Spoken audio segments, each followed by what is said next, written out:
And the very, very last thing that we need now is more power. What we need is more wisdom. And if we had sufficient wisdom, then more power would be useful. But if we have more power, but not the wisdom required to know how to use it, we cannot help but destroy ourselves and the world. Joining me today is neuroscientist and philosopher Dr. Iain McGilchrist for his second appearance on The Great Simplification. Every generation, in my opinion, we have a few philosophers that cut to the core of the cultural conversation of humanity at that time. I believe Iain is one of such philosophers and have been greatly impacted by his work. Iain is the Quondam Fellow of All Souls College in Oxford, has been a research fellow in neuroimaging at Johns Hopkins Hospital, as well as many other academic positions in the field of psychiatry and neuroscience. He is the author of a number of books, but is best known for The Master and His Emissary, The Divided Brain and the Making of the Western World, as well as his book on neuroscience, epistemology, and ontology called The Matter with Things, Our Brains, Our Delusions, and the Unmaking of Our World. And I'm still making it through the 1,800 pages of that book. In the previous episode with Iain, we covered an overview of his work on the differences between the left and right hemisphere of the human brain, with the left taking on a more analytical, narrow, problem-solving role, and the right hemisphere being responsible for seeing the holistic, contextual, and relational view of the world. We also talked about how that theory connects with things like wisdom, psychedelics, and artificial intelligence. If you haven't given that a watch or listen, I highly recommend that you watch that one first before this second conversation. It will be linked in the description of the episode. Today's episode is a more personal follow-up conversation on how Iain's research can influence how we live our everyday lives in search of a more balanced and wonder-filled life ahead of the Great Simplification, as well as having ripple effects of how we connect with our communities, societies, and the natural world. This was a winding discussion of around 2 hours, covering a myriad of topics from how we use our attention to the importance of Zen. But the central themes of this episode are at the core of this platform, The Great Simplification. How can we expect a wiser and more holistic future, materially less throughput, if we're not implementing those practices in our lives as individuals?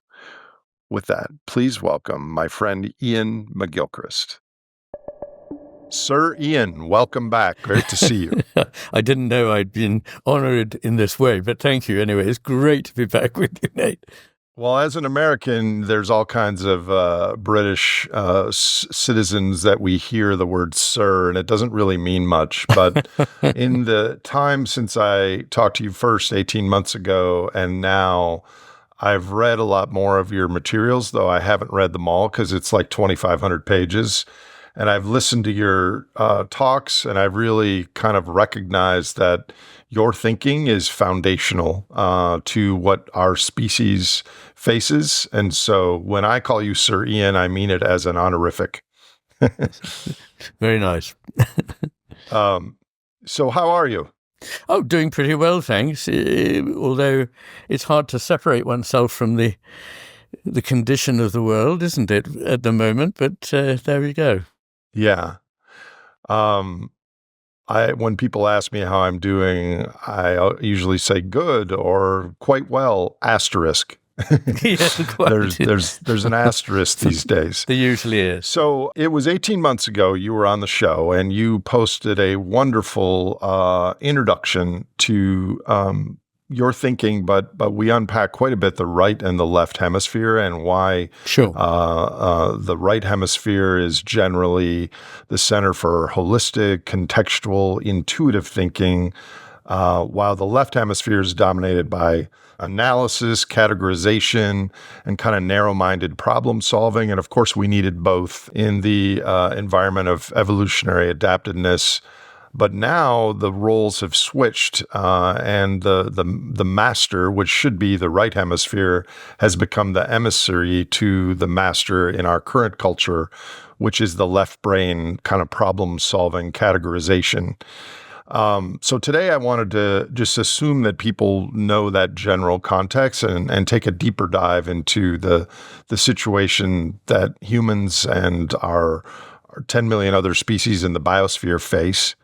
So let me just dive right into it. As a renowned psychiatrist and a brain scientist who spent pretty much your whole career studying the brains and behaviors of Homo sapiens, a species you and I are both card-carrying members of, you see modern civilization, not so metaphorically, on your couch. What is your diagnosis? Well, there was several ways of thinking about that, I suppose. I would think that this patient who'd come to me was anxious, very anxious, unsatisfied, depressed, in fact, overstimulated,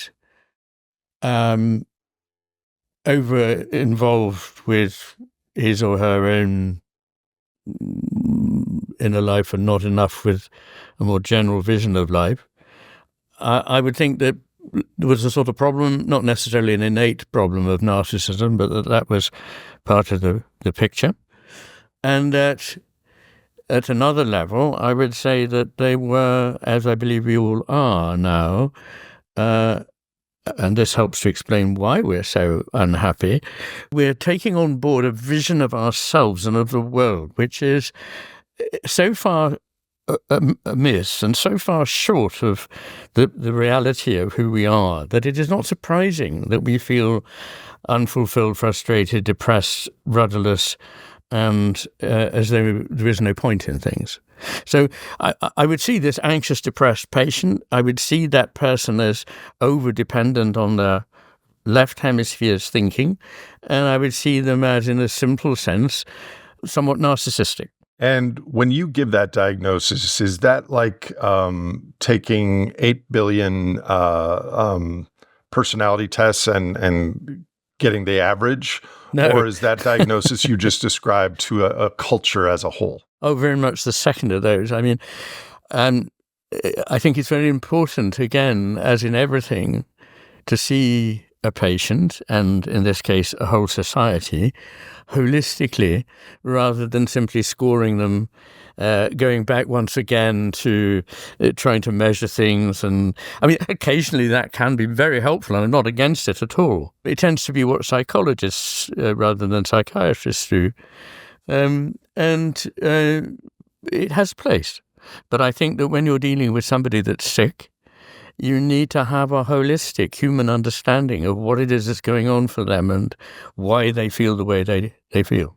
So in our first interview, you said that as a psychiatrist, and you've been a practicing psychiatrist most of your adult life, you usually know very early on what the patient needs to do. But the important learning is that they eventually at some point had to understand what they had to do.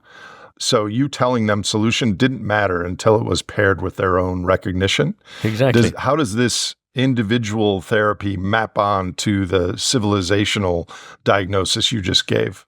Well, gosh, I think it's a really crucial point.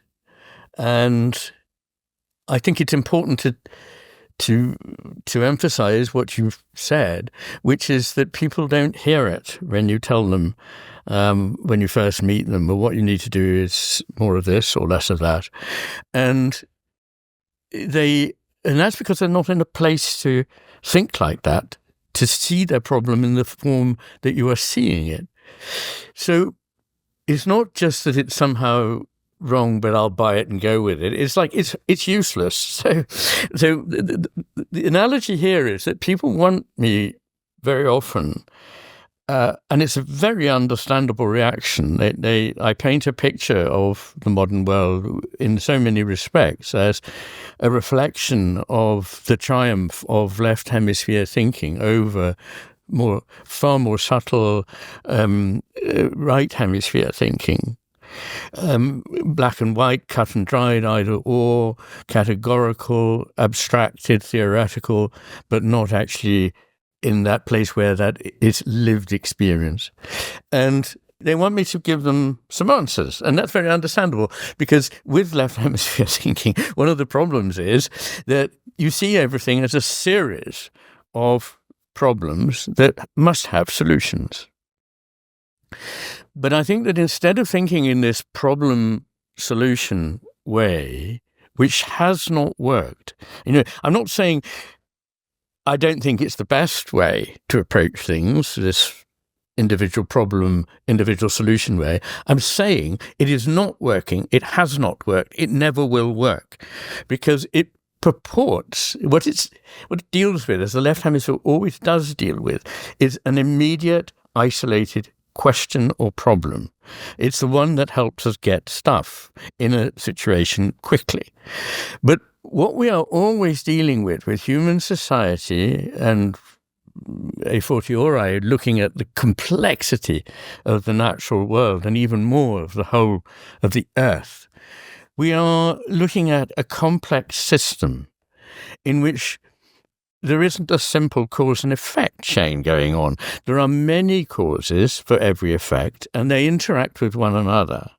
And you won't get anywhere by simply applying a simple solution. And that's what people are longing for. If only I knew I could do this and everything would be all right. But I could waste your time and mine by saying, do this. But it won't make everything all right, because we need to think at a bigger, broader, deeper level. We need to think in terms of complexity. And I'm using that term in a technical sense that most people nowadays have heard about. Complex systems are not just complicated systems, like there's quite a lot to them. It's that they act in a different way from a complicated mechanism like a jumbo jet aircraft engine. So they require a different kind of approach, a systemic approach in which one's looking more wisely for a shift of perspective. And I think that what people need is exactly what they get when they enter into therapy. They get an aha moment.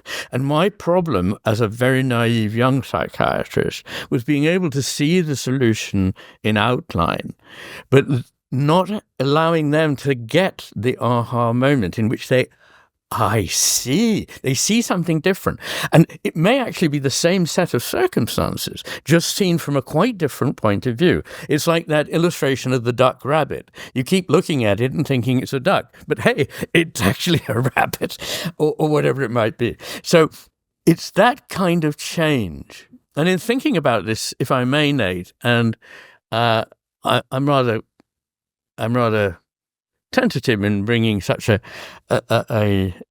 thing into the discussion here, because it might sound inappropriate or grand or something, but the distinction, it occurred to me, is very much like the one described where in the Gospel of St. Matthew, where the Pharisees come to Jesus. And, the Pharisees were very concerned with rules and procedures and the legalistic detail.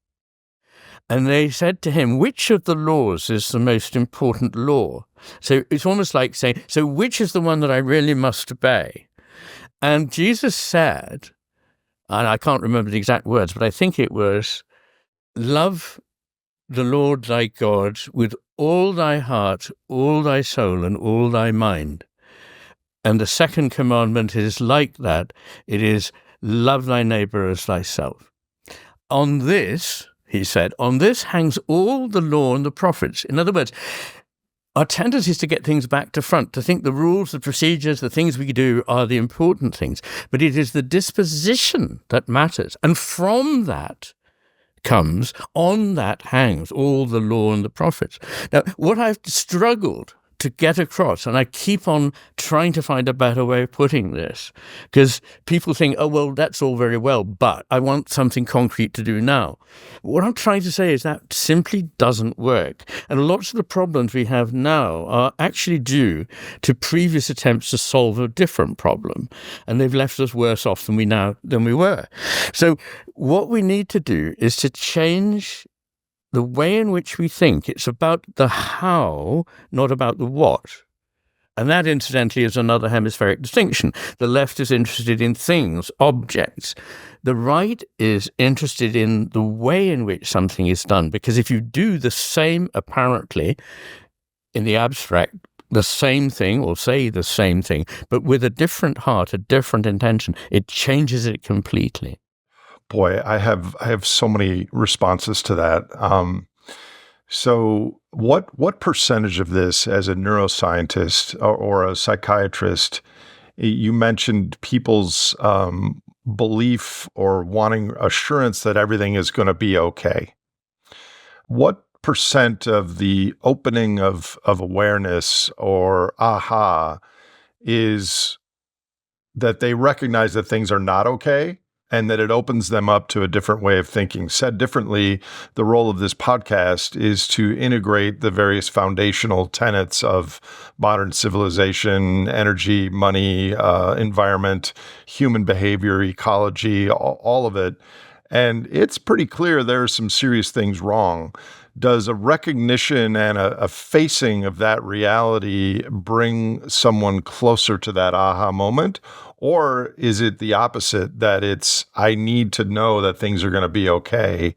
I'm not going to listen to this story. What are your thoughts on that? Well, of course, different people will respond in different ways. But I think that in general, realizing that there is definitely something wrong is a very good first step. And again, one comes back to the psychiatric patient. No patient goes to see a psychiatrist because everything's absolutely fine. And in fact, one of the first things one wants to do with such a patient is say, well, let's look at some of the things you're doing that tend to lead to the wrong kind of outcome. So that's why my most recent book, and probably the book in which I have said most of what I can ever say, is entitled The Matter with Things. Because everybody understands that there is something that is the matter with things. And, a subtext is the pun that it has something to do with our obsession with a kind of vision of matter, material things that I don't recognize, and indeed with things rather than relationships and processes, which I believe is what the world is made of. So when we talk about things to do, we have to be careful that we're not talking about something that is a left hemisphere, I can now relax and I don't need to do any more. What we need is instead to try and shift as many people's understanding by nothing less than a moment of insight, an aha moment, so that what is required then comes naturally to them, as it does to the patient. The patient says, I don't want to keep going back to this story, but it was an eye-opener for me when I started, that I would say on the first occasion, mistakenly, I think it would be good if you did X. And they go, well, I don't know. And they'd go away and not do it. And then after, 6 months, 9 months, a year of therapy and possibly some medication, they'd come back and they'd say, I suddenly realized what I need to do. It's X. And X was exactly what I said to them when we first met. The difference was that they hadn't had that readjustment of their whole mindset. And it's that readjustment of the mindset that has to happen. The things that one does after that won't be the same things one would have done even if they looked like it before that. So it's to do with how we do things, why we do things, in what spirit we do them. And in a spirit of, I think, of cooperation, of compassion, of the sense of one anotherness. Because if we don't have that sense, we're not going to survive. None of us can survive alone. We can. We need to either hang together or hang separately. I agree with that. So let me read a book, a quote from your book. What then is attention? The best way I can put it is the manner in which our consciousness is disposed towards whatever else exists. The choice we make of how we dispose our consciousness is the ultimate creative act. It renders the world what it is. It is, therefore, a moral act. It has consequences. Love, said the French philosopher Louis Lavelle, is a pure attention to the existence of the other. That you wrote in The Matter with Things. So if our attention brings our experience of the world into being and determines what I see, yes, it also causes me to not see where my attention is not. Absolutely. So given modern technology and social media and all of the attention hijacking technology, does that technology actually affect our values and our ethics in addition to just being technology that guides us through the day? Absolutely, it does. So our culture, both the typical nature of a capitalist culture and the now destabilizing impact of the introduction of AI that we don't entirely understand the full range and consequences of. All of this is about acquiring power, or in the case of capitalism, money. And money is power. Money is power to make choices. Now, it is all about power. And the very, very last thing that we need now is more power. What we need is more wisdom. And if we had sufficient wisdom, then more power would be useful. But if we have more power, but not the wisdom required to know how to use it, we cannot help but destroy ourselves and the world. So I'm sorry, I may repeat myself here, but this probably takes, some repeating. I'm interested in the philosophy of a German phenomenologist called Max Scheler in the early part of the 20th century. And it doesn't matter too much going into his philosophy, except that he was very much admired by Heidegger, and I think if he'd lived, would have taken the sort of philosophy of Heidegger's into a much more interesting, emotionally and morally rich realm. Anyway, he suggested that there were tiers of values, and you can think of this as a pyramid. And I put it in both, actually, because I think it's so important, in the Master and His Emissary and in The Matter with Things. And at the very lowest level is the level of power and pleasure. And again, already in the 18th century, Lessing, the German philosopher Lessing, said the utility question immediately prompts, well, utility for what? And that means you've got to have some other values. But if we never answer that question, so we just think utility in itself is valuable. Just having more power is good. But the question is, what are we going to use that power for?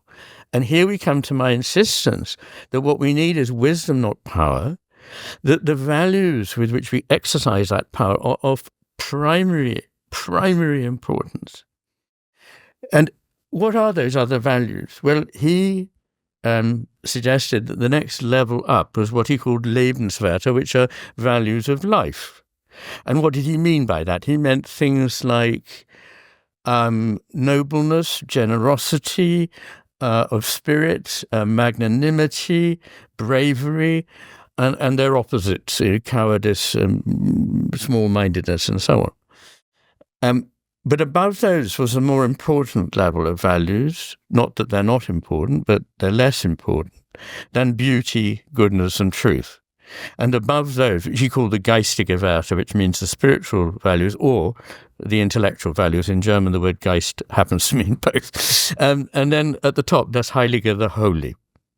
Now, I mean, the story we've been told is that, in a very cynical way, that these values work the other way around, that the holy was invented only so that a caste of priests should be able to wield power over people, that goodness, beauty, and truth were invented goals that aim to help people control the populace and make sure they behave properly.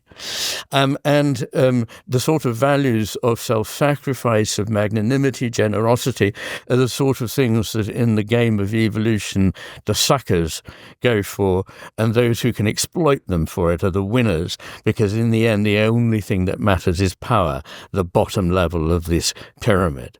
But I believe very, very strongly, with every fibre of my being, from everything I have learned in life, that it does work the way that Shayla saw it.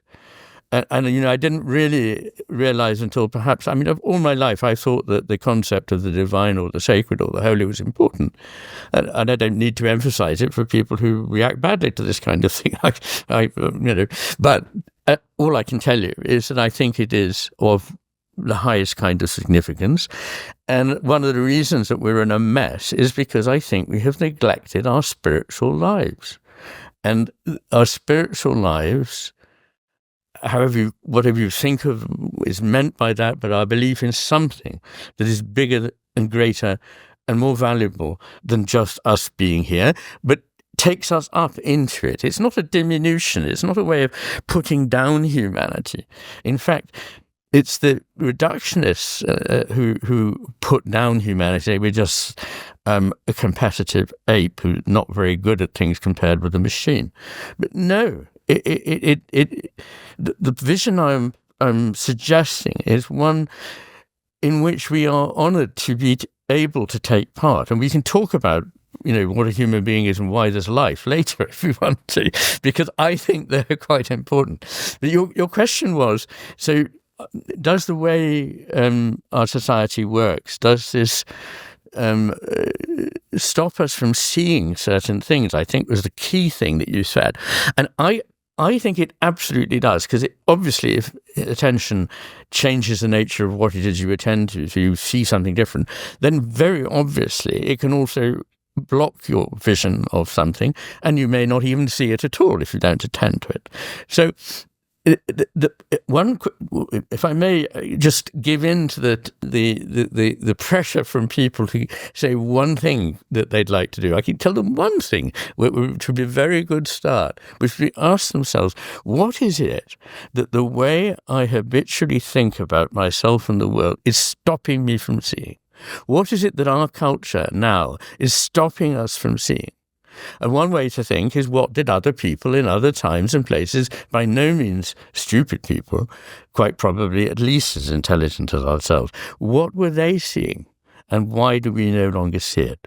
Oh boy, I have so many questions now. The Rescorla-Wagner learning function is kicking on in my brain, because a lot of this now starts to dovetail with my work, and importantly, my work since we talked 18 months ago. So first of all, I'll point out that your German psychologist, it was power that caused that pyramid to invert.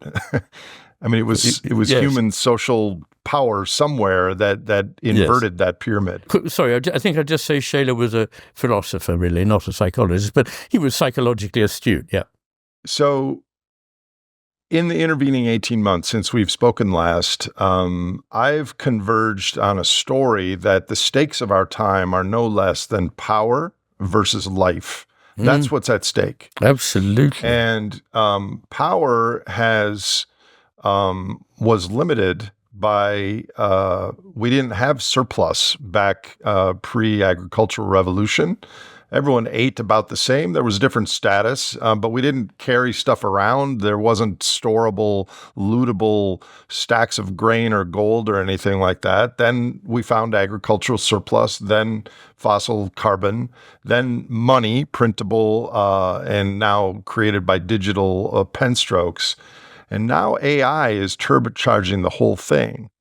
And so in a world where power has the ability to make decisions and move atoms and bits around the world, there are small groups of humans that are going all in to get more power, the best AI and everything else.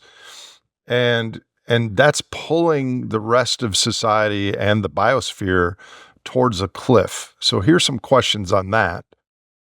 In a group of humans, if there is some surplus and there is a small percentage of people, of the humans, you could say 10 out of 100 or even 1 out of 100, does the preponderance of left hemisphere dominated thinking and behavior, is it kind of this inevitable positive feedback loop that happens that pulls the rest of that group of humans along with it?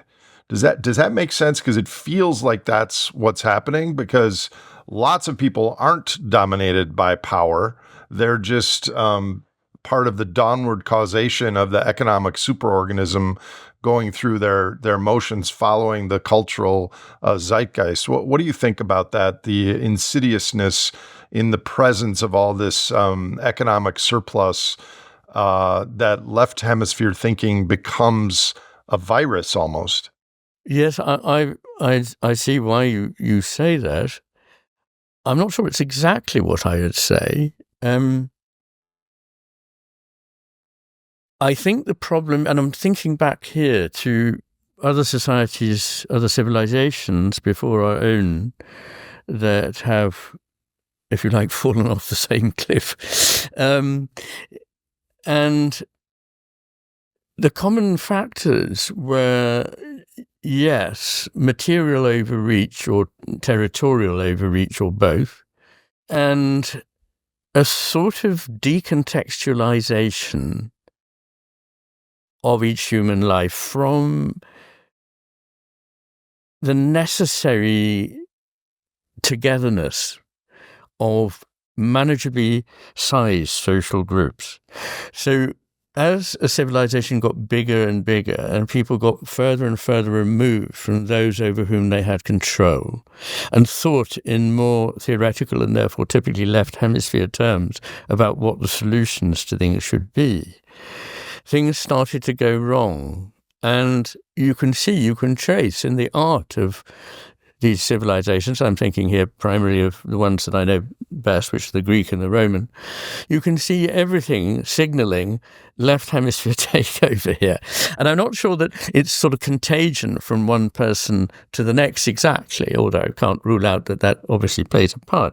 But I think it's to do with the overall vision of a society, of its leaders, of what it is that they're doing. And that has this impact on us.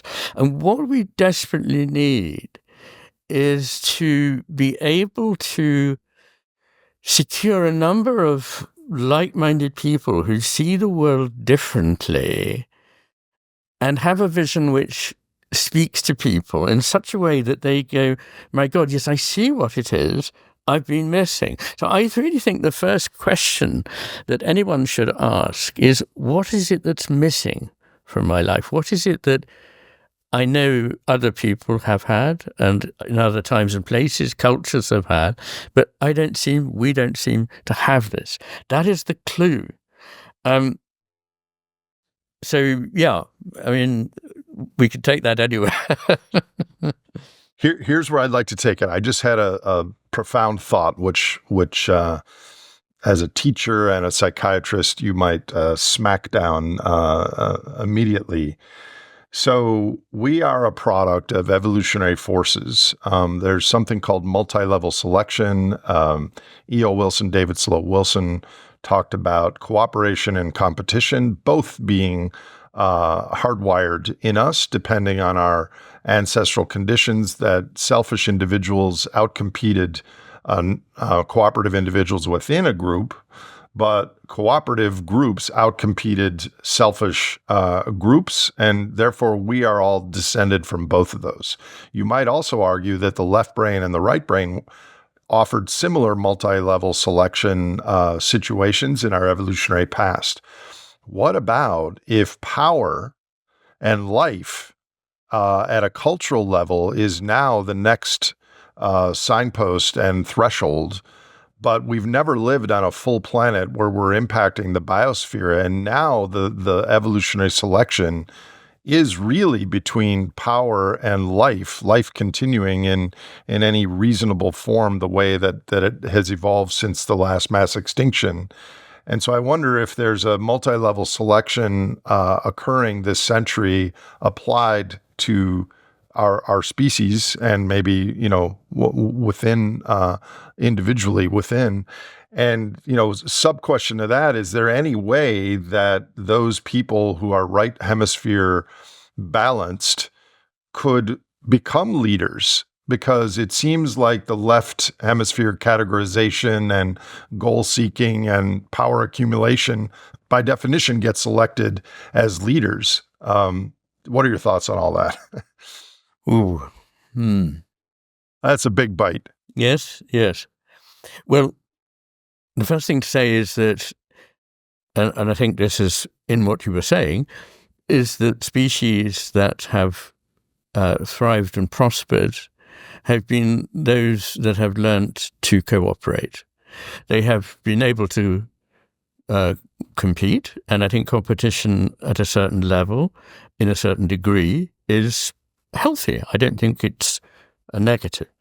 But on the other hand, it must be combined with cooperation, and the two together make us able to thrive. And so and these are very distinctly related to the left and right hemisphere. So the left hemisphere is generally thinking in terms of me, and the right hemisphere is thinking not that I don't matter, but in a less egoistic way, that what I am is determined by where I've come from nature, from society, that I am made what I am by the people I know, that I owe to them, and that we are together in this. That's an enormously lovely and comforting thought, and it's perfectly realistic. In a high-functioning society, there is competition, but there is also enormous creativity, because people are coming together to do things. That makes a lot of sense to me. Forgive me, because throughout this conversation, I periodically forget that the camera is rolling and we're doing a podcast. I feel like I'm in office hours, my professor, and I'm thinking, oh my God, what about that? So let me ask you this. So in my work, I propose kind of three separate timelines that humanity faces. And one is right now, where we're trying to kick the can with various biophysical, macroeconomic can-kicking methods like debt and maybe some new technology that rearranges the deck chairs in a slightly different way. And then we have what I call the bend versus break moment, when the financial house of cards is a Wile E. Coyote sort of moment. I think that's in the next 10 years or so. And then we've got the resolution, or the post-peak carbon pulse, more sustainable, when the financial overshoot is kind of gone, and we're, the great simplification. So with respect to your work, while you were just speaking, it made me think that your work is not incredibly relevant to right now, because there are no solutions to what's coming. It's kind of inevitable to what's coming, but it's very relevant to informing and educating and inspiring society and a greater number of human beings to ask, what's missing? What's the matter with things? So that during this bend, not break moment, we're asking better questions. We've changed our values. And then even more importantly than that is whatever culture comes afterwards, the mitochondria of some new civilization or new human culture is informed by this holistic reminding us of our past, and awe and sacredness and kind of a spiritual sense, which even if people are unaware of your work, I think a lot of just the common person knows that something is wrong and something is missing, and they don't quite understand it. So, what is your opinion on these three timelines and the importance of left brain, right brain integration and balance during those timelines? It reminds me of something that I have said when people have asked me, so, really we do need to know, we need to have some guidance about what to do. Yeah. And this also reflects the three timelines that you have mentioned in a way. But the first thing to say is that I don't agree that what I'm saying is not relevant now. I think it's highly and most relevant now, because if we don't start changing the way in which we think, there won't be that future. Your timelines won't be there, or they will be there, but we won't. So we have to be preparing the future. And the thing is, we are so mesmerized in our left hemisphere way by the immediate that we don't think broadly and deeply and over a long enough time span about what we're doing. Because we are making the future. And so we are responsible for the world that more than others will come to have, if we're lucky. So I think it's terribly important, but I think there are three ways, if I may reflect back to you. It's not exactly your three timelines, but I think there's something very germane here and close to what you're saying. I think there are three ways in which people can respond to this. And I'm going to take them in the order of increasing importance, but they will sound to be in the order of decreasing importance. So, and that's because of the way we think. So they're all important, every single one of them. And let's start with the one that most people will think of, which is, grand corporate intergovernmental initiatives, and joining those and being part of them, because after all, if this is a global problem, it must be tackled globally. And there's truth in that, but there's also, as always is, a hidden other side to it. And in fact, it's no secret that a lot of what has been done by these organizations has done very little to move forward the real inspiring goals that they were designed to achieve, but has instead, either intentionally or unintentionally, resulted in the extreme enrichment of certain groups involved in these power-wielding organizations. So that's the one that everybody thinks is important, and in some ways it might be, but I'm not convinced at the moment it is. The next is I liked your image of the mitochondria. I think of it as like seeding little colonies in a nutrient medium that are going to spread. And here I'm thinking of the practice of initiating the practice now, not waiting until it's too late, of ways of thinking about education, ways of thinking about social engagement with one another, and fulfilling our needs in terms of agriculture and so on, that are small foci that in the future, when the crunch comes, when the breaking point happens, they will be our chance both to survive and to seed something for the future that will be less monumentally hubristic and destructive than the way we now think. So, here I think he was called Abraham Heschel, wasn't he? The rabbi that I think I quote him 2 or 3 times in my work. And he said a lot of very wise things, but one of them is, in the past, our civilization might have perished for want of power, but now it perishes for want of wonder. And he was really saying that getting a little humility and a sense of how wondrous life is, because without it, life isn't worth living. You might as well stop.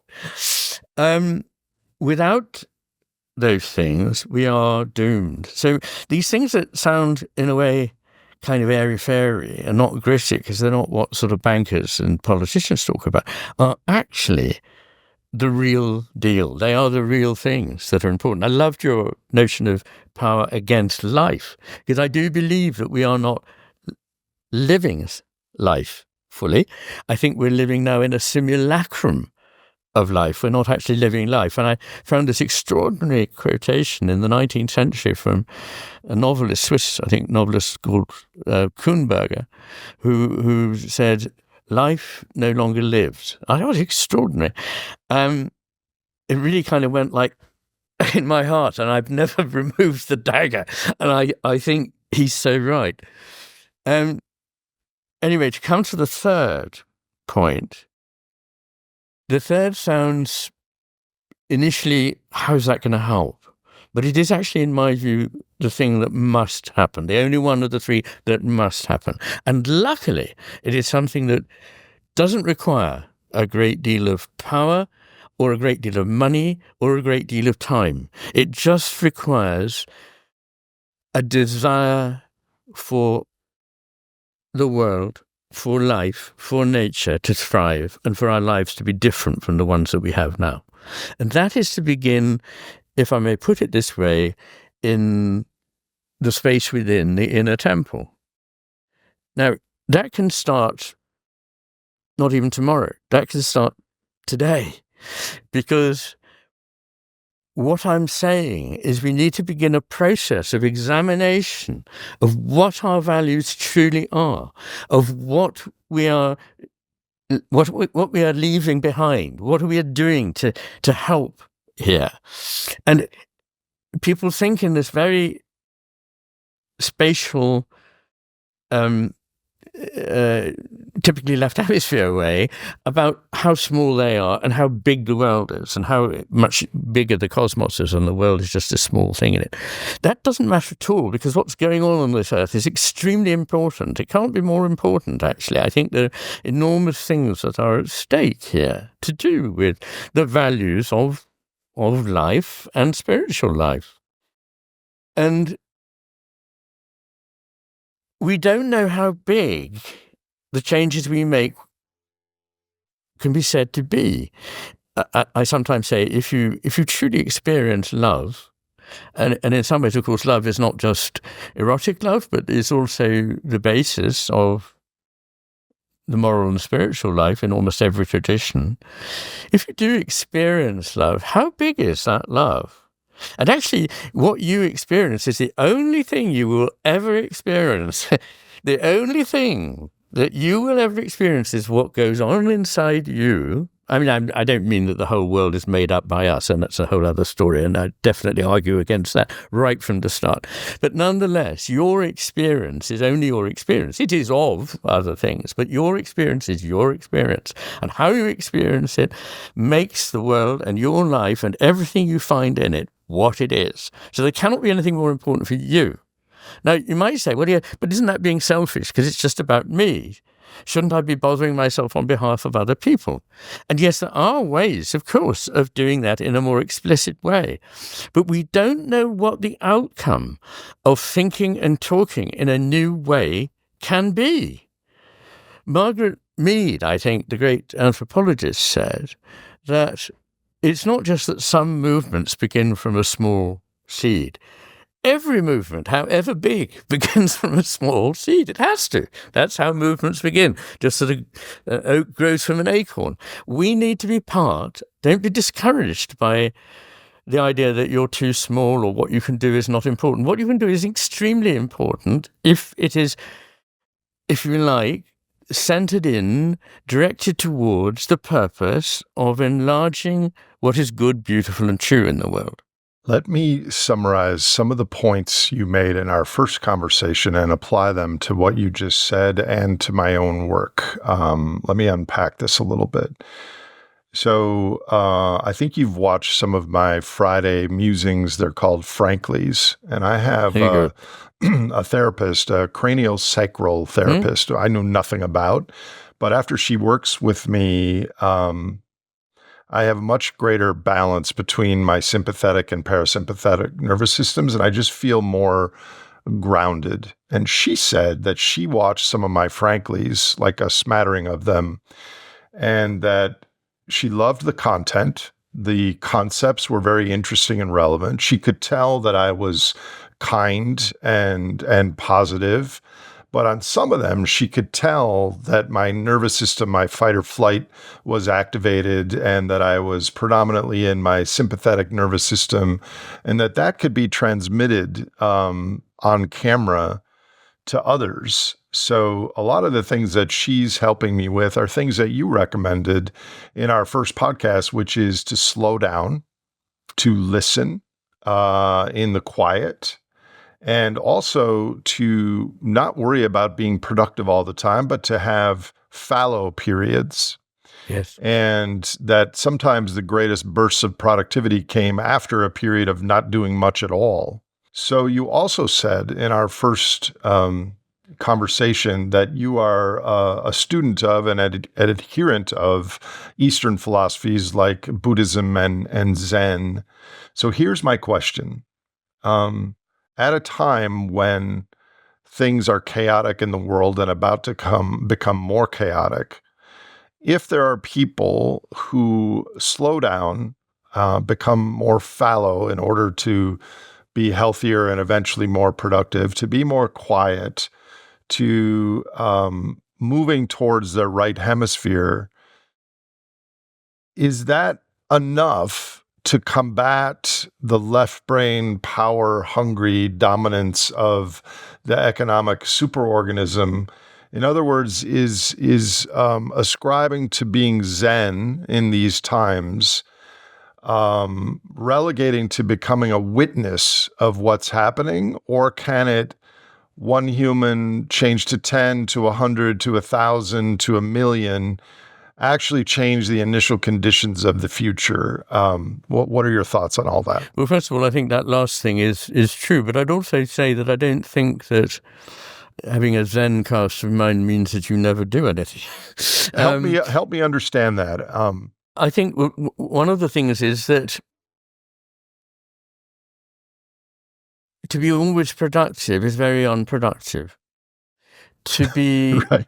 To be always busy is a kind of laziness. To act too quickly and too much is to lose the prize. And it's often won by a simple single stroke, which needs to find its moment. So I think that Zen is not a way of abdicating responsibility for the world. I don't know if you know at all the work of a man called Rod Dreher. No, he has a blog which I think is very interesting. But he wrote a book called The Benedict Option, and he's just published a book called Living in Wonder. And in fact, I've been asked to interview him at the Oxford Literary Festival in a few months' time. The reason I mention it is that in his book, The Benedict Option, he was misunderstood to mean that actually what we need to do is run away and form little groups in the hills.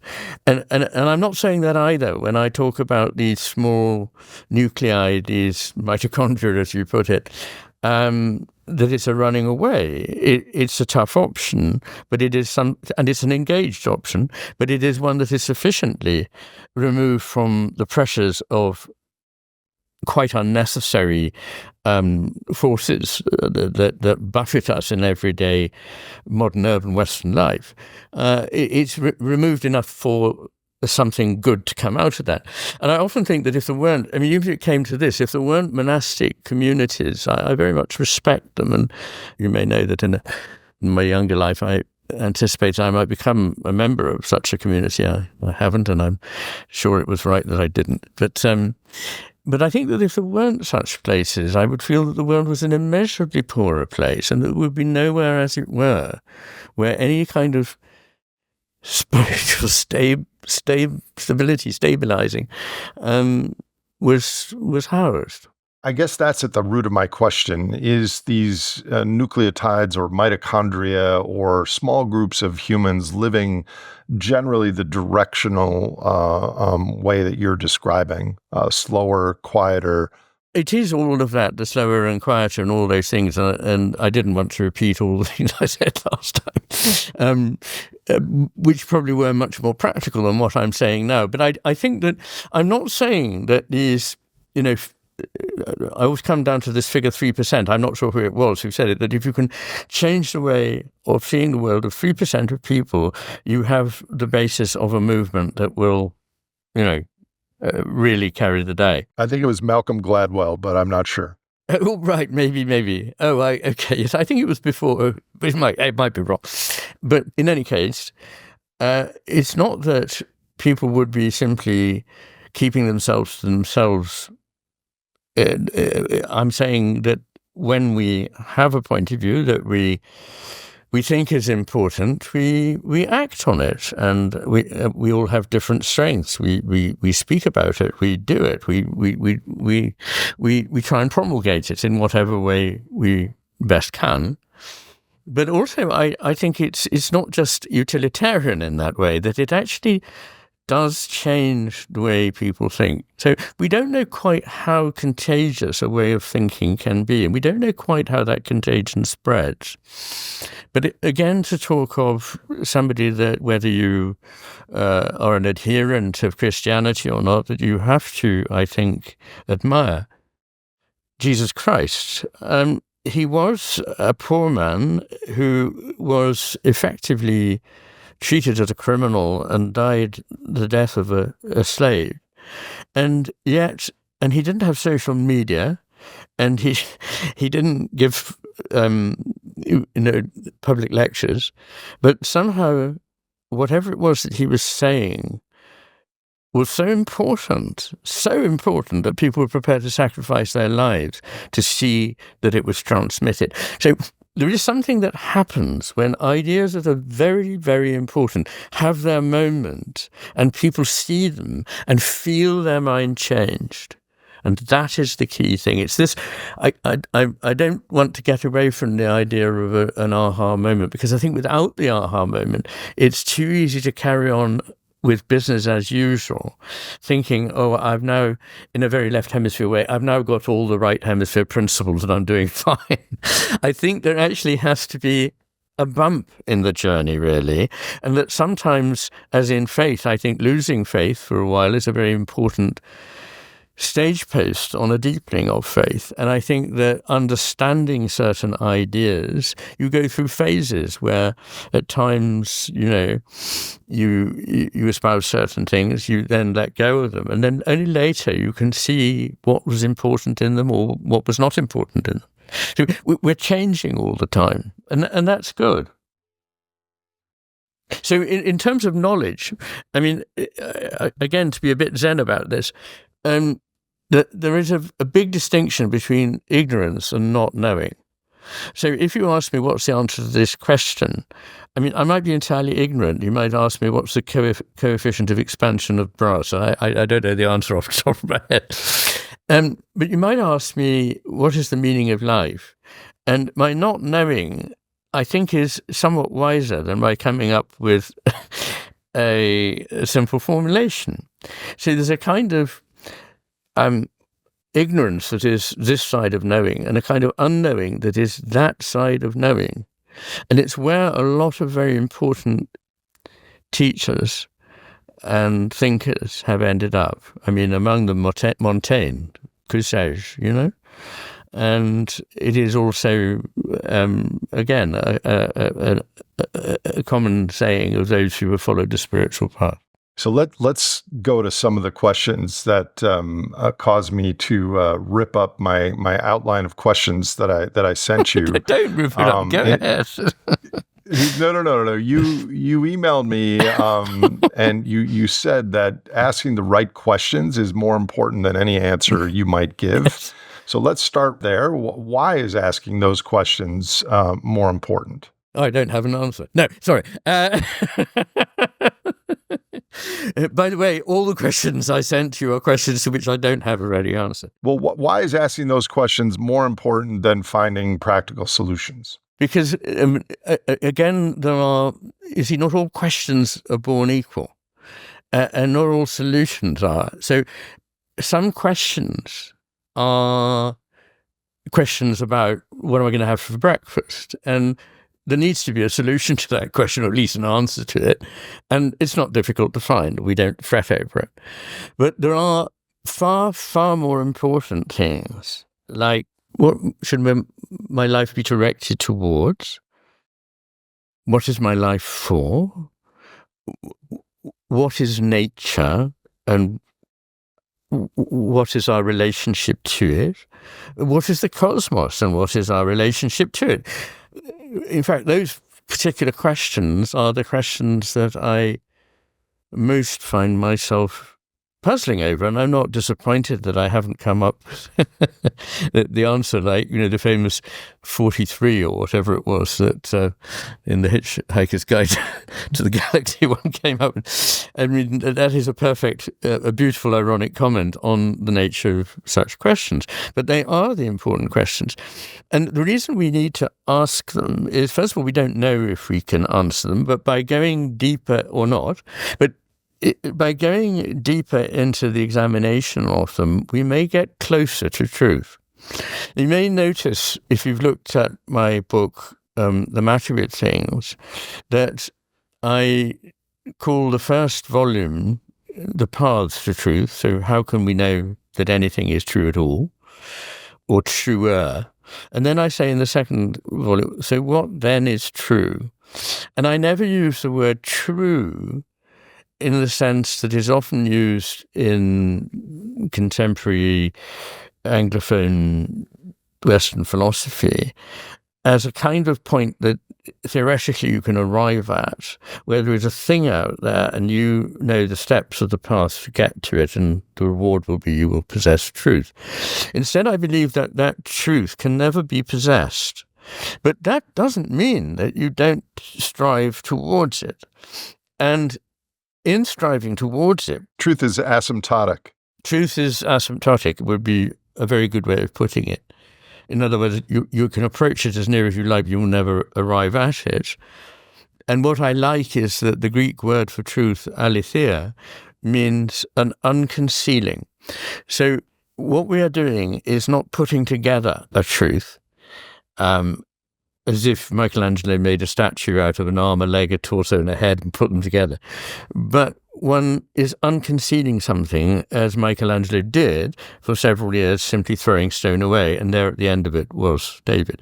So what we are doing in the path to truth is getting out of the way the clutter that gets between us and a true path. And that is always a path. It's always something that every day requires our attention. There's a rabbinical saying which I like. You are not required to complete the task, but you are not permitted to refrain from the attempt. So does the relationship between science or modern science and truth map on to left brain dominance versus right brain integration? Are those related? They are related, but not in the very simple way that some people might immediately assume. That would be me. So please, no, please Nate, explain no, how not they're related. At all. Truth is very complex, and things that are true cannot always be encompassed in language, however hard we try. We can get somewhere trying. We can suggest something, often through poetry, through metaphor, through indirect means, through myths, through narratives. One of the mistakes is to think that myths are lies. Myths are truths, but the kind of truths that cannot be expressed in the kind of language with which you write a chemistry textbook. So I always find this one a difficult one, because I so much admire science and reason that I have devoted the last 35 years or whatever it is to pursuing them. And they're hard. And they're very important. But it falls to someone like me who is worried, actually, that they are under attack now in the world we live in, and who therefore feels fiercely defensive of. also to point out that they never claimed to be able to answer all our questions. And by assuming that they can, one is actually travestying them and diminishing them from their true importance. So science starts from, as every kind of process of investigation must start from, certain axiomatic positions. And those axioms are not questioned. That's the point of axioms. You have to have something you don't question. As Wittgenstein says, if you want the door to move, there must be hinges that are not moving in order to enable you to move. So in science, for example, it is claimed that no values will be taken into account. In fact, values are taken into account all the time, but let's leave that aside in the practice of science. But in the theory of science, then values don't come into it, nor does any kind of purpose get to be acknowledged. Now, as I think Whitehead said, it's amusing watching scientists busily working away with a purpose at demonstrating that they have no purpose. But you can't get away from values and purpose, in fact. And they are of, I think, ultimate importance. But science can't tell you about them. And as Stephen Gould says, science doesn't fail to tell us about God. It just can't tell us about God one way or the other. It has nothing to say about it. Now, that's not a criticism of science. That's just the nature of science being a very well-suited tool for certain purposes. But there are very important things that can't satisfy the criteria for acceptance by science. They must be demonstrable and measurable. And in that sense, anything that is wholly experiential, such as love, cannot be demonstrated at will in a lab, cannot be measured in a lab. And people make the very basic mistake that measuring levels of oxytocin or dopamine or something in the brain, you're measuring love. But that's not what you're doing at all. You're looking at some markers that mark many things, and sometimes might be marking this, and saying, well, I can measure those, but you haven't measured love. You can't find love in oxytocin. You can't find love anywhere in dopamine. They are somewhere else altogether. And in thinking that you are measuring them in the lab, you're doing something else. Now, when I said this on a podcast of Alex O'Connor, who I think has an audience, it seems, of unreformed reductionist materialists, there were sort of comments, he's pleading for the God of the gaps. And I'm not pleading for the God of the gaps. I'm just saying there are certain things that are definitely real. I can tell you love is real, and many other people will tell you love is real. You say to me, what is this thing that's love? If it's real, show me it, demonstrate it to me, describe it. I cannot do any of those things, but it's still very real. And I'm not saying, therefore, there must be a God. But I am saying when it comes to the sacred and the divine, the same sort of things apply. I can't explain to you what it is if you haven't experienced it. I can't capture it in language or even in normal cognition.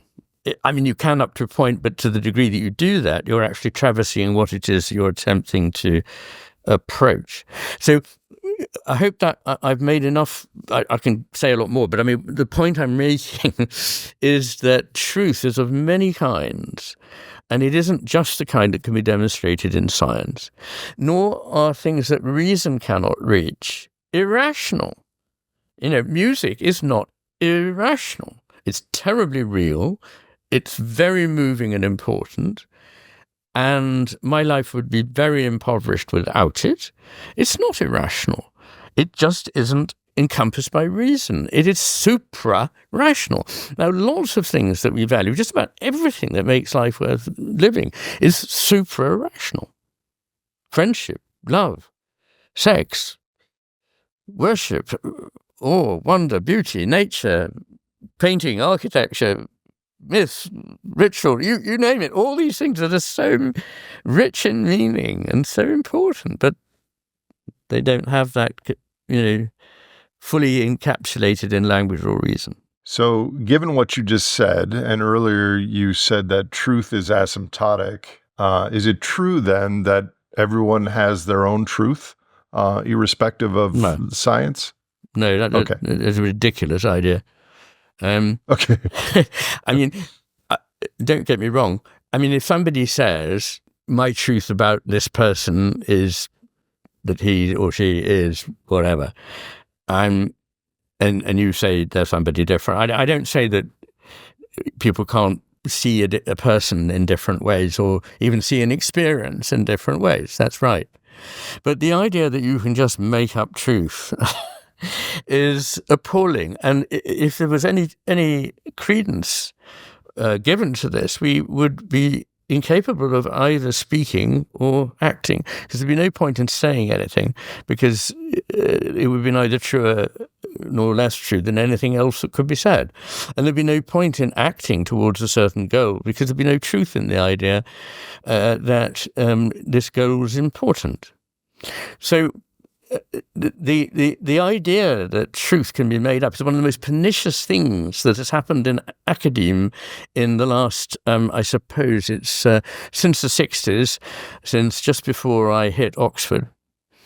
And it's been very damaging.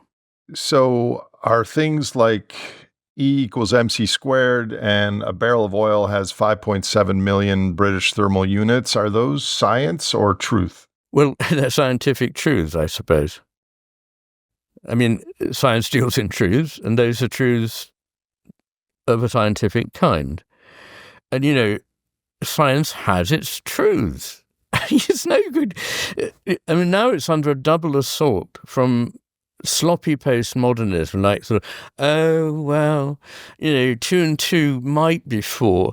But, you know, I might think it was 17, and why can't I be right? Well, because you're stupid. You're wrong.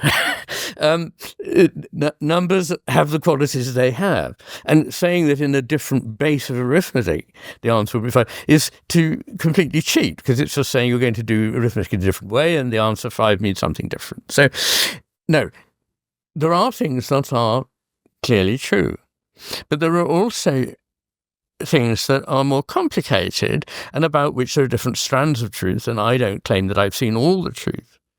I mean, my easiest way of thinking about this is with music. That's why I begin the matter with with things with a fairly long disquisition on, well, it's 20 pages, but it's not that long. You can read it in an hour, about what I think reality is, what I think truth is. And I don't think it's all made up by me. But on the other hand, I don't think that I have played no part in it at all. And it is an encounter. It's an encounter between the life that is in me and the life that is in whatever it is out there, between the part of consciousness that is interior to myself and the field of consciousness, which I believe is the ground of everything that is not included in my temporary consciousness. There is a coming together of things. It's not that there just is stuff out there and we receive it in the way that a photographic plate does, nor is it made up by us in here. But if you take a piece of music, there are different performances of it, and some will be truer to the music and some less. And on the whole, when people say this is a profound and true performance of this piece of music, most people who know what they're talking about will tend to agree. There'll be largely agreement that it is a brilliant, a heroic, a beautiful understanding of it. And you can't just make it up. It's like, I give the example, I used to be a literary critic, and okay, people see different things in works of literature, but I can take a different stance on Hamlet from other people. But one thing I can't say is that it's a critique of peasant life in Azerbaijan in the 11th century. It just isn't, mate. And if you say so, you're wrong. So, I mean, the fact that there isn't one crisp, clear truth doesn't mean there isn't truth. Bloody is. And the question is, how close to it can you get? So I know you do a lot of podcasts, and I think you're writing a short book or something like that. But do you have conversations like this outside of doing podcasts? Do you have a men's group on the Isle of Skye where you get together and think about these gnarly and important questions? I don't. no, I don't. But some of these things I'd chew over in conversation with friends from time to time. But no, it's interesting, isn't it? I suppose I have a lot of interior dialogue, and I also think that very often the pressure to answer a question once again is damaging, and it may be that in the long run you do have an answer to the question, but the immediate answer will not be the best answer. And I think I've said this before, forgive me if I have, but one of the things I'm now most grateful for in my life is the fallow periods when I thought I'm not doing anything. Because it was during those periods that I was actually creating the things that later I took on dictation, as it were. So as a neuroscientist, psychiatrist, can you explain why that happened? What's going on in the brain that fallow led to productivity or creativity? Well, to be a little bit reductive, what is necessary is to keep possibilities open. And here I need, I say apologies, it's not reductive really when you read the full story at the hemispheres, but it can sound it in sound bites when I say things like this. But in brief, the left hemisphere is always trying to close things down to a certainty because it needs to act, and it needs to act quickly, and it wants a definite outcome, and it knows what that is, and it's going for it. Now, that, unfortunately, writ large, has become our modus operandi in everything in the modern West. And it's one of the reasons why we're so comprehensively screwed up.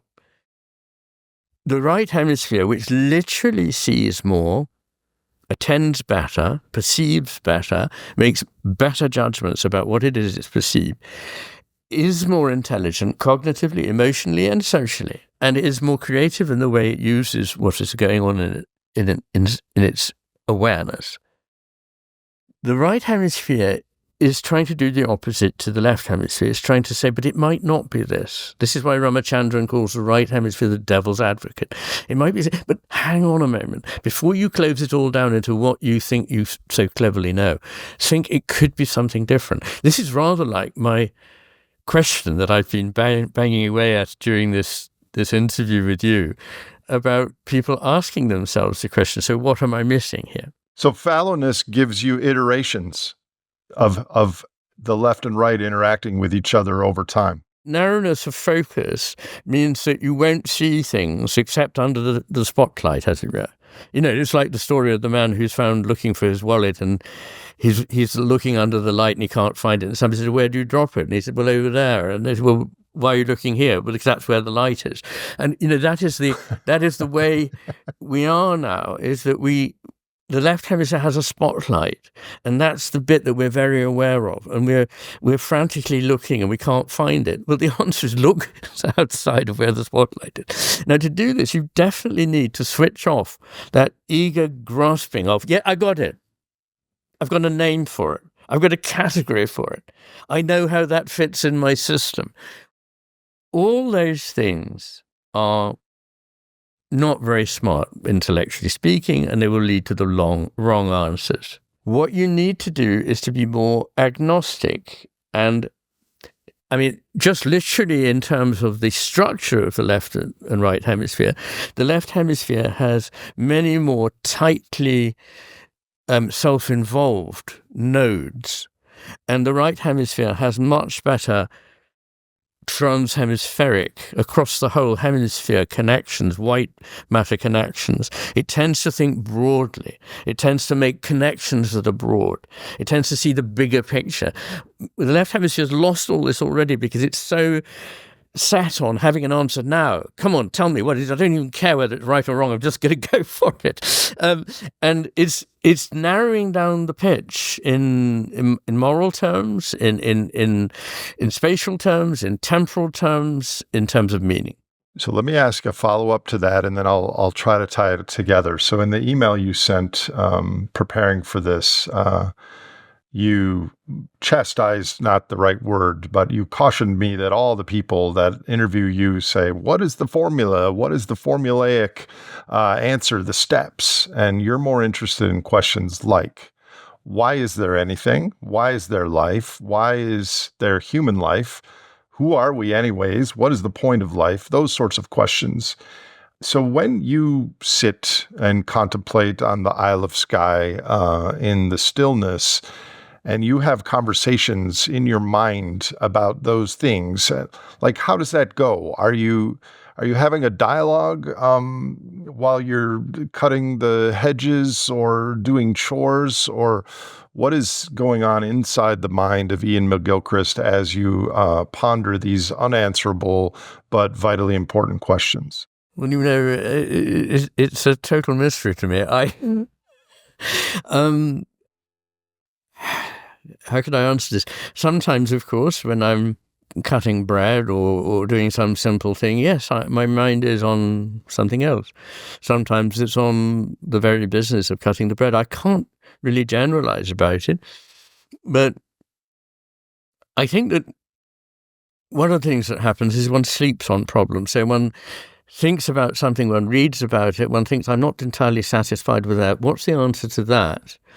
And then, one of the times when the left hemisphere is not so dominant is when one's asleep, and the right hemisphere is able to make connections and speak in visual metaphors, and even sometimes actually in verbal metaphors, but in any case in metaphors.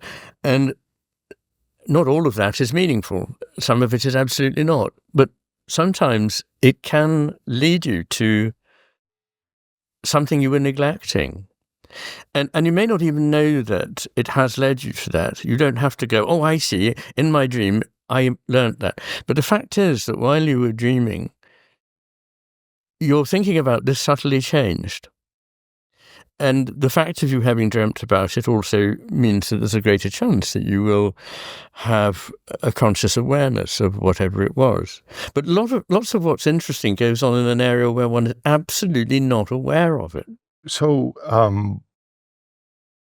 directionally, what you're suggesting is a lot of what we're missing is a spiritual experience and a recognition, an aha moment, and that is a gateway towards thinking and ultimately acting differently. And if we get 3% of society that follow that progression, then maybe there's some emergence that changes to the mitochondria of a new culture. Is the hypnagogic state or dreams a gateway to a spiritual recognition or a recognition at least that something is missing?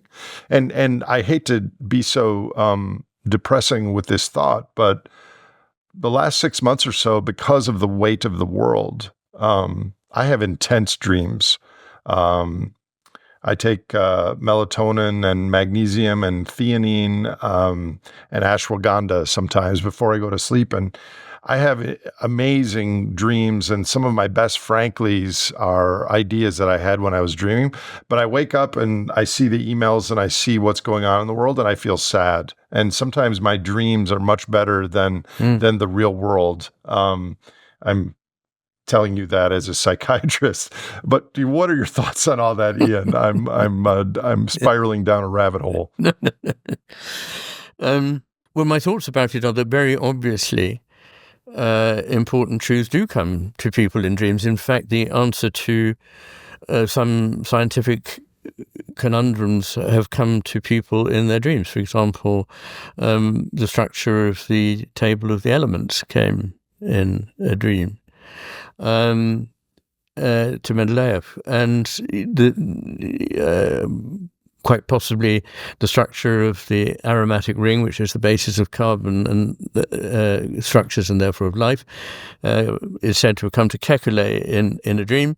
So these things happen, and things that are important to me have happened in dreams that I found had meaning. So I know it happens. It's hardly a secret. I don't think it happens in the strictly decodable way that Freud sometimes suggested that it probably could. But whether it does or not, I think the spiritual element is slightly different from this creative, imaginative element. It's not separate from it. It needs it. But it is the key, in a way. You can be creative and imaginative and be onto some really bad and false things. And I think that, it is dangerous talking about the spiritual these days, but what the hell? I've only got a few years to go anyway. And it's quite clear to me that it's very important. And I think of two things that Solzhenitsyn said. And, again, I think of him as a colossal soul and mind. And, when he was asked, how is it that these terrible things happened in the 20th century, he said, the only answer that makes sense to me is because men have forgotten God. And he said that twice. And I think I know what he means, because it's not because we believed in capitalism or because we believed in this or that or the other. Again, it comes down to those bullet points are not really going to help, because the only thing that really matters is the disposition of your soul. And so that is the point. And the other thing that Solzhenitsyn said that I think is really important is that we shouldn't just demonize other people and think that we can just be good. That the line between good and evil, and I believe in the reality of both good and evil, runs through the middle of every human heart. That I believe. And could you alter Solzhenitsyn's quote and say it's because man has forgotten the sacred, and would it have the same meaning then? I don't think it would be quite so powerful, actually, since you ask. But I think I don't want to exclude from conversation about a very, very important topic. Highly perceptive, good, intelligent, spiritually rich, surely much more so than I am, people who just don't like the word God. And I'm not entirely sold on it myself. I mean, I spent quite a long time trying to avoid using it in the final major chapter of the Matter of Things. And when I do introduce it, I say, and what a load of baggage, of unhelpful baggage, comes with that word. I just like people, if they don't react well to that word for all kinds of reasons, it may be to do with personal history and all sorts of other things, just to try and think, well, maybe I don't have to attach the meaning that is unhelpful to me to it. I can try and empty my mind of presuppositions about it and allow it to begin to take on meaning through experience. Again, not forced by willful action or verbal pyrotechnics, but actually by the business of living and attending. I mean, that's all we can do, actually, in the end. But we could stop attacking life and stop attacking nature. And I think those are two things we're doing now. And again, something I didn't say but should have said is that when you need to know what to do, the very first thing, and I'm sure I said this last time, is to find out what you're doing that's not good and stop doing that. So let me put a pin in that, because on our first conversation, I mentioned a quote by Viktor Frankl, which you recognize: between stimulus and response, there's a space, and it is in that space is our power to choose our response. And in that response lies our growth and freedom. So as a busy person, talking about myself to a psychiatrist, there's a long list of things that I would like to do that I think are important. But in the moment, I end up choosing the unhealthy choice. So what are things to do in the moment between stimulus and response that would increase the odds of me and our listeners making a better choice during that space? Is the first step recognizing that there is that space? I think it is, yes. And interesting, people who don't think they have choices, who have a philosophy, which I think is unfortunate, that they're fully determined, are less moral in their actions and less happy in themselves. And I don't recommend discarding the belief just to make you happy. I recommend discarding the belief because it's obviously false in my view. there is nothing in the universe that is fully predictable in that way. There is always room for choice, and it's a perfectly reasonable point that lots of things do influence us, our ancestry in various ways, and our personal experience. They help to make us who we are. Nobody could possibly deny that. But it's when you say we have no room to make choices that I fully disagree. And I'm on the side here of the rather wise Viktor Frankl. So I think knowing that you have a choice is important, knowing what choice and being explicit with yourself what choice you would like to make. But let me say, hands up, I find this difficult. I'm very bad at lots of things. I don't want to sit here saying things and appearing to be pleased that I've got it worked out. I haven't. I'm a kind of... I feel the same way. Yeah, exactly.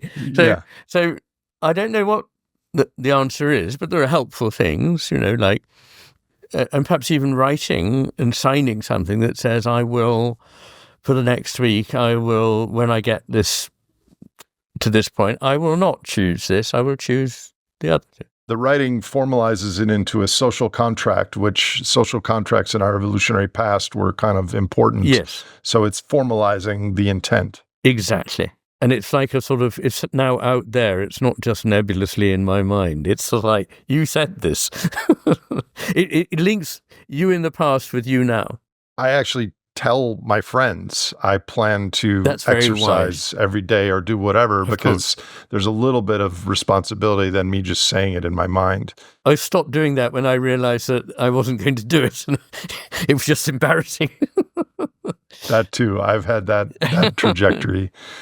Let me ask you this. Given your lifelong scholarship on the brains and behaviors of Homo sapiens, putting aside for the moment the dire straits that we face, can you imagine humans alive 500 years from now, 1,000 years from now, 10,000 years from now, which would be equidistant from when we left the stability of 290,000 years on the Pleistocene in our formative years? What sort of social structures, given all your knowledge of our brains and behaviors, would be most conducive to surviving and thriving for the long term, our species? What do you have to say about that? One of the products of thinking about these things is realizing that you can't predict them. But having said that, let me do a foolish thing and make an attempt. I think that for all the apparent advantages of large block societies, we have to, as usual, find the sweet point between being individual and being totally unified.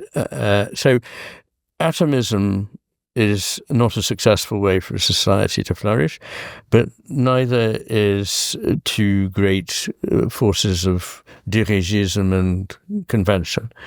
So you need to have probably something in the region of small groups, and here Dunbar has made this point that small social groups around 130 or something of the kind seem to be maximally effective. And I can imagine that. I mean, it matters very much whether you know people. And there are small communities in which, broadly speaking, you do know everybody and you know their reputation. And if they act, that will not be secret. And therefore, people have an enormous incentive to act well, for a start, but also to trust one another because they need one another and to share their lives. Now, if we were able to do that, that would be a very good start. Other things that I think would be required would be, if we are still on this earth, and I don't give much for our chances anywhere else, closeness to the earth. You see, we didn't have to do anything. It's extraordinary, isn't it? I mean, I didn't do a bloody thing to produce the absolutely wonderful richness of everything that's going on out there. It's a pure gift, and it's the middle of winter and I have a bird table out there, and just just seeing the birds, is so beautiful. Seeing the very first hellebores beginning bravely to open their buds in the middle of the darkness of winter. It's extraordinary, the whole thing, throughout the whole cycle. It's a gift that has zero value in our economic system. It's absolutely extraordinary that is the case, but you are so right.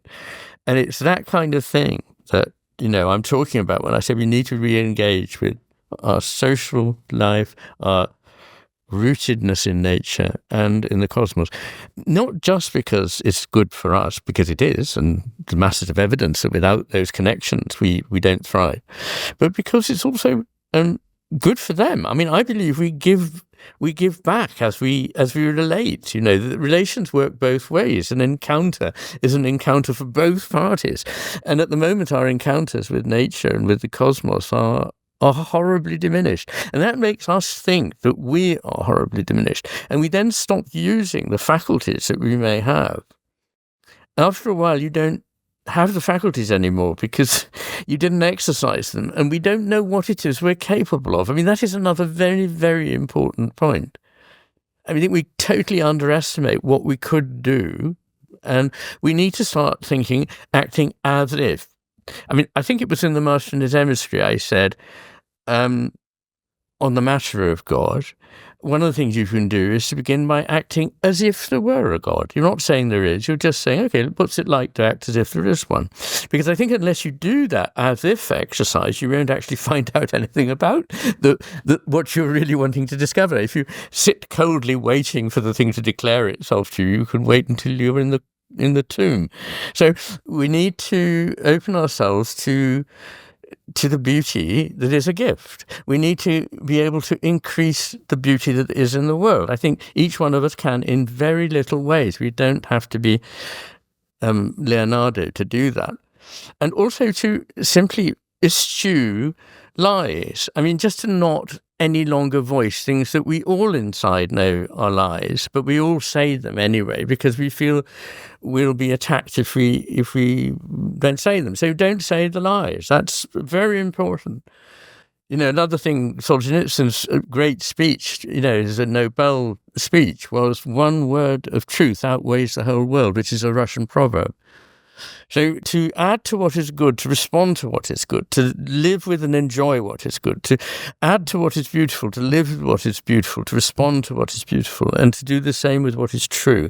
These are the reasons for being here, in my view. So let me integrate what you just said with an idea that's been rolling around my head the last 2 days, and I think later today I may record a Frankly on it. There was a famous book around 25 years ago by William Rees-Mogg, and I forgot the other author, called The Sovereign Individual, that has had a big influence on a lot of Silicon Valley tech bros type of people, which is that cybernetics and cryptocurrencies and all these things would become so prolific that power would be able to be transcended and cross nation-state borders, and individual humans would be able to amass huge amounts of power that would cross borders and transcend not always governments. A good thing.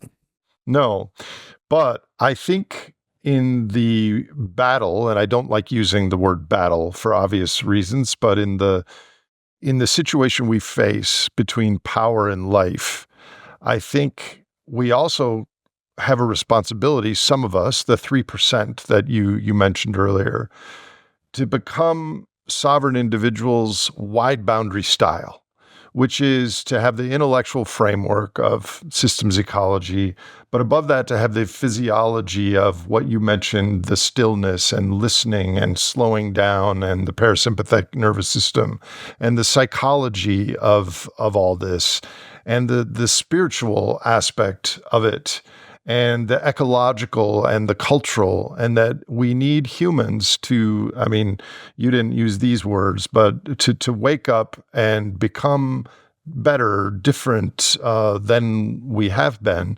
Yes, in a Zen sort of way, but also in an activist sort of way. And the difference between the sovereign individual in the sense of the book And what I have in mind is that there's lots of these people that meet each other and start to act differently and behave differently, and they're living the right brain, left brain integration that you've been such a champion of. And they find each other, and then something else happens, and that's something we can't predict yet. Is something like that what we're discussing?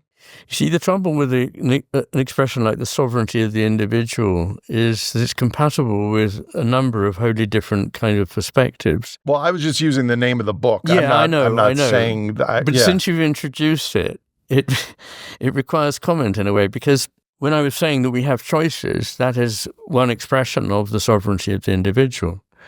But I would reject the idea that we are sovereign in the sense that ultimately we owe things only to ourselves. We don't. We owe things massively to society and to others. And I think this is something that's being lost.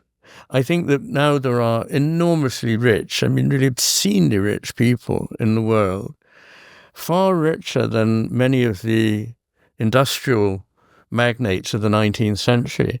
But a lot of those industrial magnates did absolutely fabulous things with their wealth. And I know that some people now do, but some of them just seem to want to exert power and control. So given what we face, the concept of the sovereign individual is an oxymoron. I see, the trouble is it's language again. What does one mean here? I am an individual in one sense, and I don't think I should lose myself, but I should lose my ego. The self, the individual, is a complex one. And, Jung made the distinction between the ego, which is what you need when you're struggling to establish yourself as a separate individual from your mother, the child. You have tantrums and, no, I want this. And that, if it goes on into adulthood, you want to get rid of. But you're not a better person for losing yourself. And why would you have been brought into existence to abolish yourself? No, you need to nourish yourself. And so what a self means is very important. And it must have this interconnected quality. It is part of a system, once again. It is not just an individual. It's like those points in the net of Indra that I'm sure I've spoken to you about, this idea in the Vedantic tradition of a net that the god Indra covers the universe with. And at every point in the net there hangs a jewel, and in each jewel all the other jewels in the net are imaged. So that relationship between connected and separate, not fused, but nonetheless working together, is what we need. We need individuality, but we desperately need a degree of selflessness in the way we think. But that is not always well interpreted. It's not self-destructive self-abasement and attacking yourself.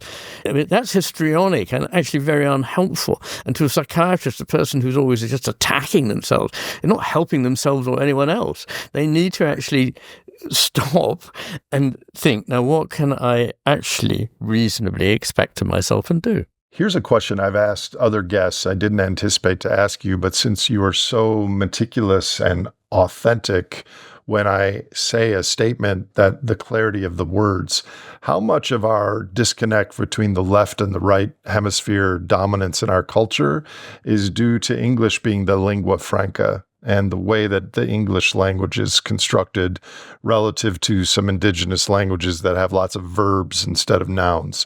Have you thought about that? I have thought about it, of course. And I don't know about that. I think I'm pretty much divided on it. I remember when I learnt at school, I wasn't learning Chinese, but the Chinese language depended much more on verbs than ours did and much less on nouns. And I thought that was rather interesting. And it is quite relevant to the right-left hemisphere divide, except that it's nothing simple like the ideographic language of Chinese is in the right hemisphere. It isn't, I'm afraid. Anyway, I don't want to go there because that's a whole other thing. But the English language has certain qualities that make it very rich. It's a mongrel language and therefore draws from many roots. And we have sometimes the same word apparently, but drawn from different roots, and they mean different things. But I also am aware in learning other languages, and I'm not very good at any of them, but I am very fond, particularly of German, that I'm constantly coming up against words in German for which we have no exact equivalent. And so I'm not sure it's the indigenous tribes. I don't know enough. And also all the languages are so different anyway. But and probably you can't carry on a kind of civilization with a language which is. One of the things that I remember describing is the business of tonal language, in which you can communicate over a long distance by simply using tones. You don't actually need words. And that works very well in the Amazon basin and so on, but it probably isn't the way we would have carried on in a settled agricultural society. So I don't know. Some languages are good, some for some purposes and not for others. I find it frustrating that English doesn't have some concepts that there are in other languages. And particularly, I feel that one of the problems for philosophy, this is so basic, is that we have only one word for no. K-N-O-W. And in every other language I'm aware of, they distinguish sharply between knowing a fact, like Paris is the capital of France, and knowing Paris, because you lived there for several years. These are completely different meanings. But in the English language, we just have this one word. So I'm constantly having to say, when I'm talking about this, I'm using no in the Ken and connaître sense, not in the Wissen savoir sense or whatever. Yeah. I want to be respectful of your time and your evening. Just out of curiosity, it is around dinner time in the Isle of Skye, Yes. to the west of Scotland. What might you be having for dinner tonight, Iain? Do you know I'm having some leftover chicken? Okay. Nothing terribly exciting. Excellent. But I think it will be curried and probably very delicious. So I hadn't really decided, but... I started this interview with a prepared question, and I will end it with a prepared question, Okay. and everything in the middle was kind of on the fly. What, if anything, gives you hope that humanity could shift our ways of thinking in time to avoid systemic collapse? Well, a number of things, really. The first is that anybody's guesses about where the future of humanity lies are just that, guesses. And it's very difficult to predict the future. And there have been times in the past when one might very well have thought, that we were killing ourselves or we're going to die of plagues and there would be no more humanity. And so it's not the first time we've been here. Secondly, I think that when the shit hits the fan, so to speak, people do get serious about action. And unfortunately, we're so comfortable at the moment that we don't realize how close we are to the brink. And I think that our comfort, I'm no one to speak here. I lead a comfortable existence, of course. But I think that comfort can blind you to various things, to the proximity of danger, but also can make you less grateful for what is good, less struck with wonder at it, and just more sort of slobbish and complacent in one's outlook. But I think that when things really get tough, then people do start, doing things together. And the fact that people are talking about these issues far more than they were 10 years ago, they're collaborating and beginning to make these small mitochondrial centers, half a dozen of which I'm very honored to be connected with and do very little for, but I'm grateful for the connection. I love the way that young people are now generally much more open to talk of the sacred and the divine than they used to be. It no longer seems smart to be dismissive of it. I think they realize there's something very badly missing, and it's always very hard to articulate, but there they are. I love the way that they come up to me after I've given a lecture as I particularly remember the lecture tour I did in America and the lecture I gave in Cambridge, and afterwards a crowd of young people came up and wanted to talk to me about it, and felt that there was something important there. Now, that's good as far as I'm concerned, because the future is what young people will do. I mean, what I can do is neither here nor there, but it's what they will do that will govern everything.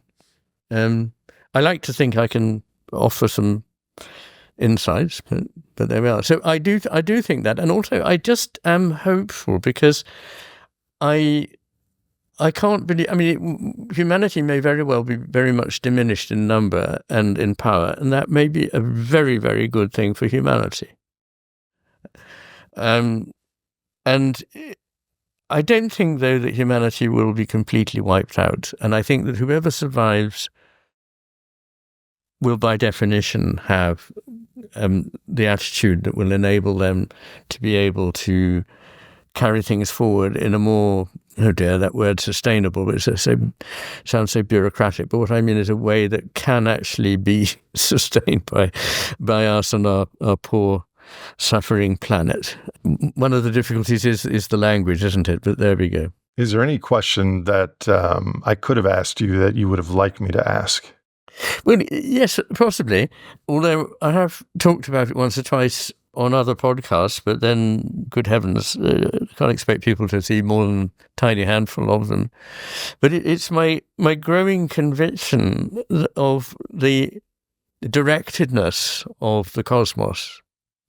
So I read Jude Currivan, who, as you probably know, is a physicist who's written philosophically about physics, astrophysics. And one of the things that comes through very clearly is that long before there was life, there was a sort of meaningful direction to the way the universe was going. It was creating more complex, more beautiful structures, and it was exploring potential. And I think this idea of potential is something I really want to get across.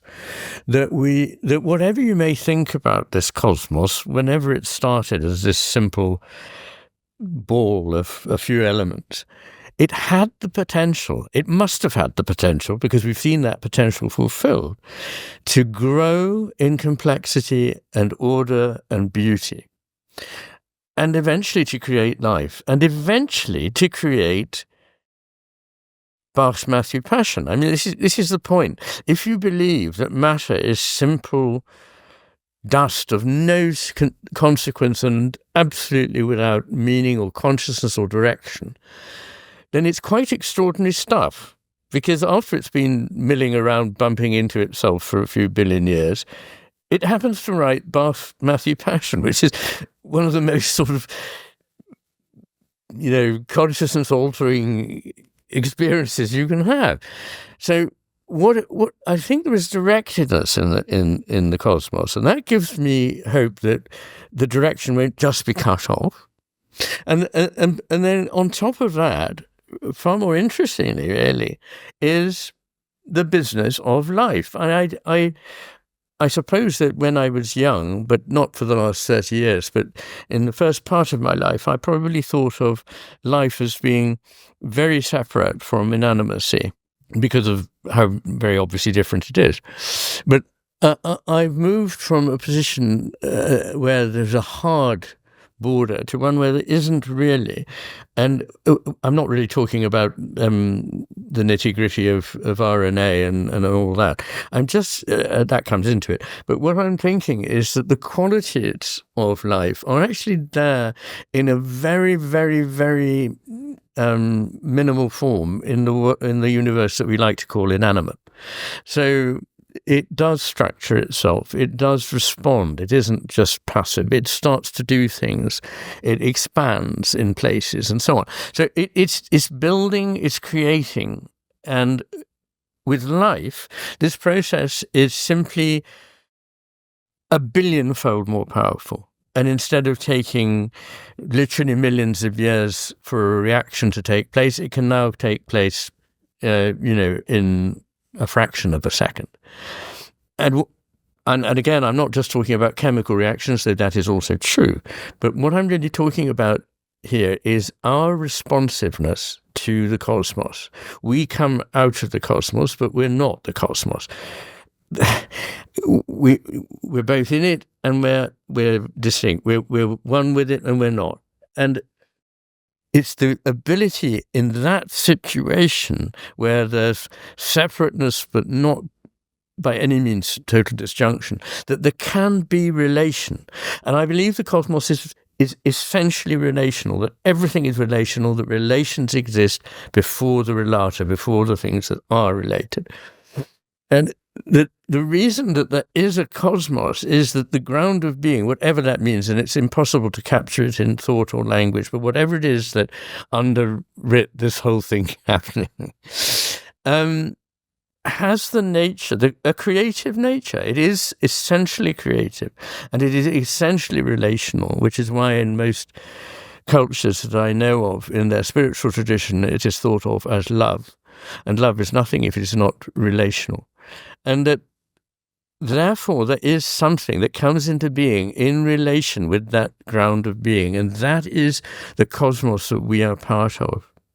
And in that cosmos, there is a dance going on between the ground of being and the stuff that we call cosmos. And at a certain point, life kicks in here, and life enables responsiveness to accelerate unimaginably, both in time and in degree. And what that means is that suddenly we are able to respond to values, purpose, and direction, and that we see these. And I'm very clear about this, that these are not things that we have made up. These are things that we didn't invent to cheer ourselves up. They are things that we either discover or don't discover. And in discovering them, our role is to respond to them, to be grateful for them, to experience awe, and to wish them well, and to bring more of them about in the little way that we can. Because, again, little as we are, we don't know how big that is. So I didn't understand all that, but something about it rang true to me, which was the exact same reaction I had 2 years ago when I came across your work. So I will chew on what you just said, but if I could summarize it as we're headed for a precipice in our current civilization, but despite that chaos and disruption, that there is some arc or thread of an expansion of consciousness and creativity in life that's emergent, that your scholarship has latched onto. There's something there that's important and that we can't fully describe it. I mean, in some ways, this podcast is called The Great Simplification. A subtitle may be the inexorable expansion of Nate's right brain access, because I really, in working with you and reading your stuff, I was pretty left brain dominant when I started, this inquiry 10 years ago, 15 years ago into this. So I feel what you're saying. I don't fully understand it, but it motivates me. I'd be very happy for you to now or on another occasion to say, you know what, I don't understand is, because I do think that I can, I mean, you may not agree with what I say, but I think I can account for all that I've just said. I believe you. What I just want to Iain, say, before we sign off, I just want to say one thing. You just said that, as it were, you used to be rather left brain, and now you think of yourself as more right brain. Well, I'm on a path, I think. You're on a path. Good. But the point is this, that in doing so, you are enacting this shift that is what I refer to. And the lovely thing that I hear from people is that in reading my work, they do get aha moments. And they do say, once you've seen it, you can't unsee it. You have to see everything in that light. And that is pretty good as far as I'm concerned. So I just wanted to say that before we sign off. You are a beautiful human being and a scholar and exemplar of humanity. And I have to just thank you for all of your work that you've parsed and condensed for others. And it's 2,500 pages of parsing, but there's a lot of nuance, as you've pointed out. So thank you. And please come back in another year, maybe with Patrick Ophuls or some other combination, because there's a lot there that can't be easily summarized in 2 hours. Well, that's lovely. I draw a veil over the delusional in what you just said, and just thank you for the kindness of it. To be continued, my friend. Thank you so much. Thank you. If you enjoyed or learned from this episode of The Great Simplification, please follow us on your favorite podcast platform. You can also visit thegreatsimplification.com for references and show notes from today's conversation. And to connect with fellow listeners of this podcast, check out our Discord channel. This show is hosted by me, Nate Hagens, edited by No Troublemakers Media, and produced by Misty Stinnett, Leslie Batlutz, Brady Hyen, and Lizzie Siriani.